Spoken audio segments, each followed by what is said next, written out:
Bonjour à tout le monde. Maintenant, regardons le cours 2 sur le chapitre 3, régression linéaire. Nous regardons la régression linéaire multiple ou le modèle linéaire multiple.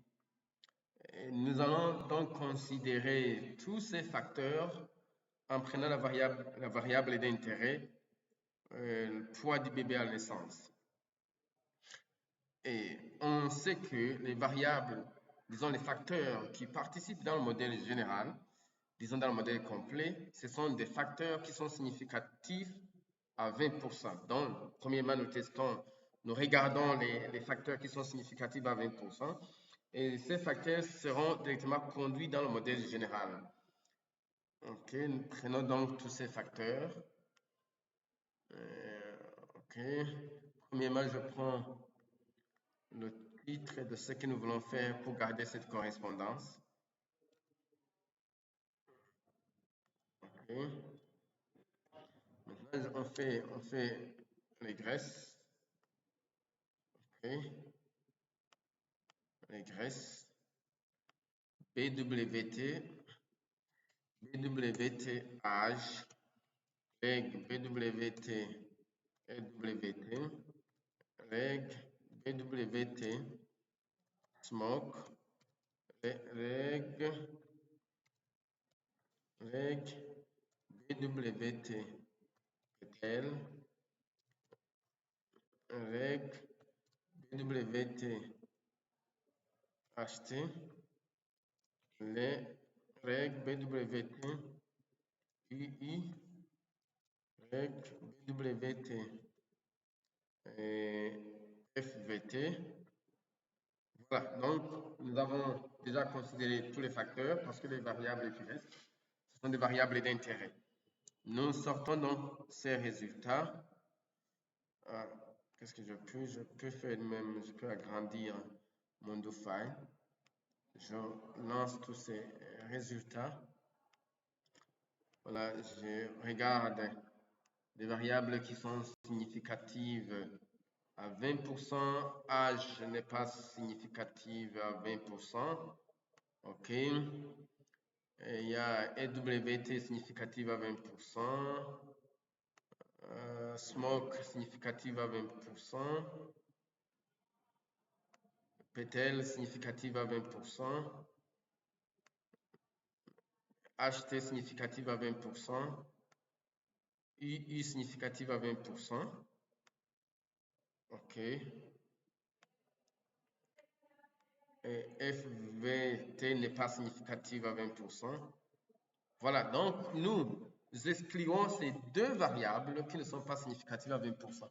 Âge et FVT. FVT signifie nombre de visites chez le médecin durant le premier trimestre de la grossesse. Donc, nous gardons les variables qui restent dans le modèle. Donc, nous avons modèle complet. Modèle complet, c'est règle BWT. Après, je vais afficher les variables pour que ce soit visible ou que ce soit facile dans manipulation. BWT,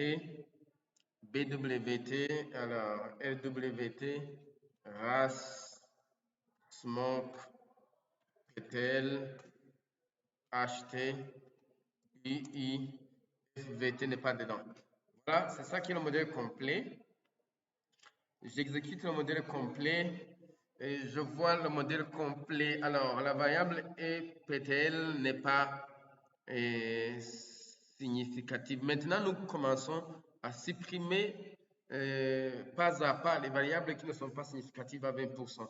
Parce que le modèle complet ne signifie pas le meilleur modèle que nous devons interpréter. Alors, en supprimant cette variable, je supprime cette variable. Je supprime cette variable. Je supprime cette variable, c'est PTL. OK. Et toutes les variables maintenant sont statistiquement significatives ou sont statistiquement associées au poids du bébé à la naissance. La question qui se pose, quel est le modèle qu'il faut interpréter réellement entre son modèle complet et son modèle saturé? Nous appelons son modèle modèle saturé. Modèle saturé, où tous les facteurs sont significatifs ou sont significativement associés à la variable d'intérêt. Pour connaître le modèle qu'il faut interpréter, il faut faire le choix du modèle par le critère par AIC, BIC. AIC, BIC. Donc, il faut faire le choix du modèle par le critère d'information d'Akeke et le critère bayésien. On fait quietly. Je vais rappeler le modèle que je suis en train d'utiliser. Je rappelle ce modèle. Okay. Qu'est-ce que je fais? Voilà. Je rappelle, je veux agrandir pour afficher toutes les variables. OK. Quietly, puis start AIC. Et je fais encore, je rappelle le modèle saturé. Et je fais quietly modèle, puis start AIC. Je l'exécute. Voilà le AIC et le BIC. Nous constatons que pour le premier modèle, voilà le AIC, et le deuxième modèle, voilà le AIC. Donc, c'est le AIC du deuxième modèle saturé qui est faible. Et on a aussi ici le BIC et le BIC. Nous voyons aussi que le BIC est faible pour le modèle saturé.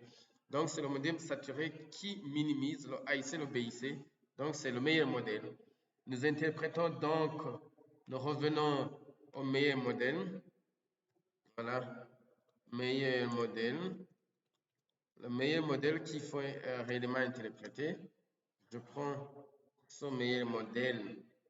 Nous sortons donc les résultats ici. Nous mettons i point pour dire que c'est une variable catégorielle. Prenons tout ça i point pour bien permettre une bonne interprétation.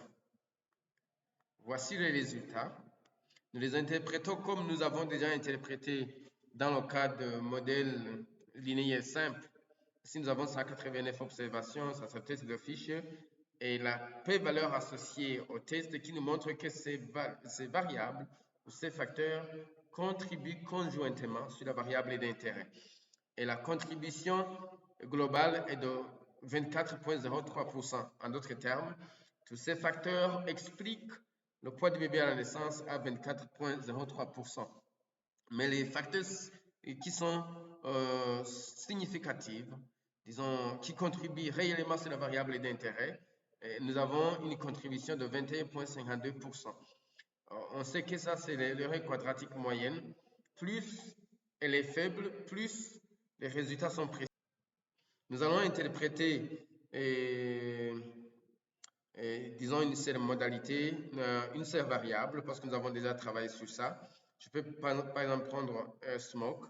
Nous disons que les enfants ici des femmes qui fument ont moins 354,8 grammes par rapport aux enfants ici de femmes qui ne fument pas. Et il y a une association qui est significative entre la consommation du tabac de la mère et le poids du bébé à la naissance. Pour le cas de race, nous pouvons dire que ça sont les femmes noires. Les enfants issus de femmes noires ont moins de 475,8 grammes par rapport aux enfants issus de femmes blanches, parce que les femmes blanches, c'est une modalité de référence. Et il y a une différence significative de poids des bébés entre les femmes noires et les femmes blanches, comme le montre la p-valeur et son intervalle de confiance à 95%. Merci beaucoup.